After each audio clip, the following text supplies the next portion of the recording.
madaxweynaha dowlad goboleedka koonfur galbeed Soomaaliya mudane Cabdicaziz Xasan Maxamed lafta galeen ka dhawaaqay qaar kumida golaha wasiirada way banagay ka si rasmi ah ka dhawaaqay qaar kumida golaha wasiirada Hanason isla maraxaantaasi diran 10 wasiira waliba gudaha madaxtooyada dowlad goboleedka koonfur galbeed Soomaaliya warbaahinta kala hadlay oo warqadaha kubadda xafiiska madaxweynaha oo wasiirada ka magacaabay akhriyay afayeenka madaxtooyada dowlad goboleedka koonfur galbeed Nuruddin Yuusuf Abuukar Gacmaa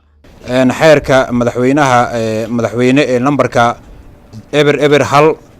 2 February 2019 kuna saabsan magacaawista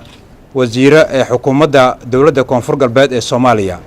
madaxweynaha dowladda koonfur galbeed ee Soomaaliya markuu arkay dastuurka dowladda koonfur galbeed ee Soomaaliya qodobka 48 farqadiisa 2 iyo qodobka 54 farqadiisa 1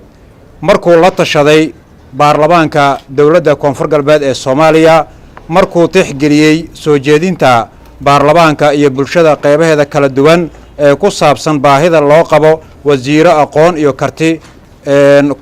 aqoon iyo karti ku salaysan markuu garowsaday howlaha baaxadda weyn ee shacabka koonfur galbeed ka sugayaan xukuumadda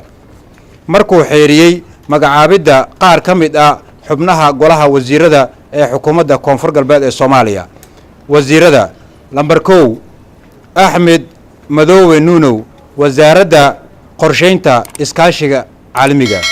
wasaaradda qorsheynta iyo iskaashiga caalamiga Axmed Maxamed Xuseen wasaaradda maaliyadda Maxamed Abuukar Cabdi wasaaradda arrimaha gudaha iyo dawladaha hoose Isaaq Cali Subag wasaaradda amniga gudaha Mustaf Ali Iidow wasaaradda beeraha iyo waraabka Faysal Cabdullaahi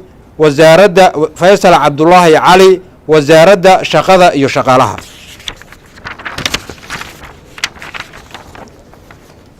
Cabdiraxmaan Cusmaan Malaaq wasaaradda waxbarashada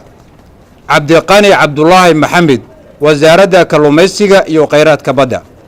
Axmed Sheekh Maxamed Loox mashruuc loo yaqaano wasaaradda howlaha guud iyo dib u dhiska